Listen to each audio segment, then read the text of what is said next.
네, 화요일 친절한 경제 시간입니다. 오늘도 한지영 기자 나와 있습니다. 안녕하세요. 안녕하세요. 네, 한 기자, 우리 국민이 과연 얼마나 행복한가 이 통계를 담은 자료가 나왔죠. 네, 통계청이 발표한 국민 삶의 질 보고서인데요. 2023년 한국인 삶의 만족도가 6.4점으로 전년보다 0.1점 낮아졌습니다.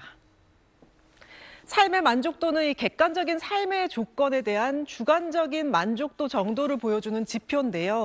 예를 들어 내 소득 얼마에 어느 정도 만족하냐를 0점부터 10점까지 점수를 매기는 겁니다.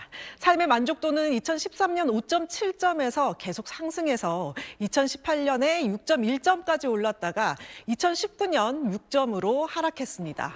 그런데 의아한 게 이 코로나 시기 때 우리 다 힘들었잖아요. 이 시기에 지속해서 점수가 보합 상승을 했는데 끝나고 나서 뭔가 허무감이 몰려왔을까요?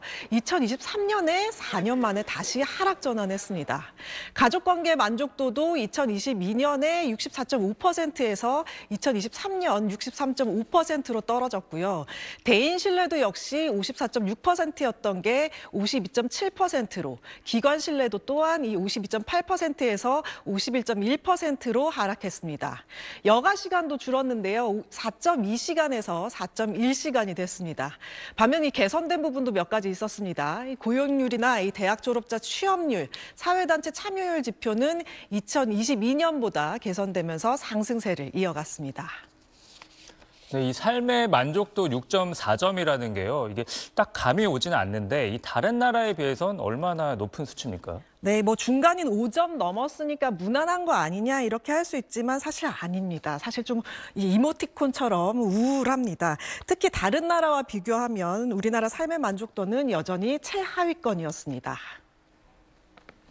세계 행복 보고서의 국제 비교 결과를 보면 한국의 삶의 만족도는 2021년부터 2023년에 6.06점으로 OECD 평균보다 0.63점 낮습니다.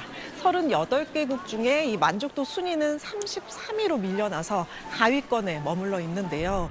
우리나라보다 낮은 데는 튀르키예, 콜롬비아, 그리스, 헝가리, 포르투갈 이 5개 나라밖에 없습니다. 저는 이렇게 꼭 돈이 많아야 행복한 건 아니라고 이게 듣고 배워왔는데 그것과 상당히 상반되는 통계가 나왔다고요? 네, 삶의 만족도는 애석하게도 이렇게 돈이 떨어지죠. 모두 이 돈에 달렸다는 겁니다. 즉 소득 수준별로 삶의 만족도 차이를 보였는데요. 소득이 100만 원 미만인 가구의 삶의 만족도는 5.7점으로 평균보다 0.7점 낮았습니다. 소득이 100만 원에서 200만 원 미만인 가구는 6.1점, 200만 원에서 300만 원 가구는 6.2점이었고요. 반면에 소득이 600만 원 이상 가구의 만족도는 6.6점으로 평균을 웃돌았습니다. 정말 한치의 오차도 없이 이 소득이 높아질수록 만족도도 높아지는 모습이죠. 행복은 소득순이다라고 말해도 전혀 이질감이 없습니다. 연령별 만족도는 어디가 가장 높을까요? 이 40대 분들 지금 많이 보고 계시죠?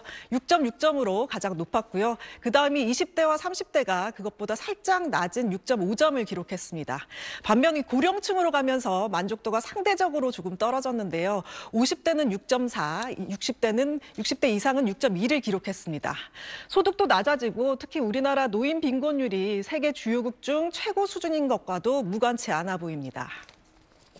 네, 마지막으로 참 이 부분은 저희가 아픈 부분인데요. 우리나라 자살률이 상당히 높은 편이잖아요. 이 9년 만에 최대 수준이 나왔다고요? 네, 인구 10만 명당 자살률이 27.3명으로 2014년 이후 최고 수준을 보였습니다.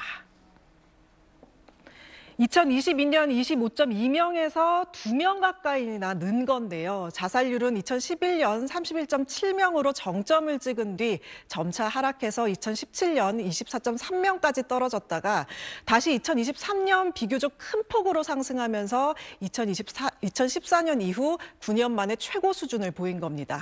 한국 자살 문제를 심각하게 고민해야 하는 또 다른 이유는 바로 연령대인데요.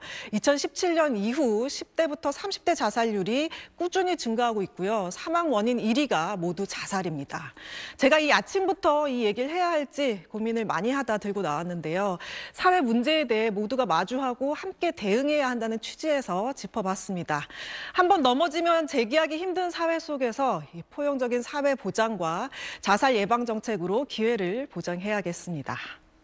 네, 오늘도 친절한 정보 잘 들었습니다.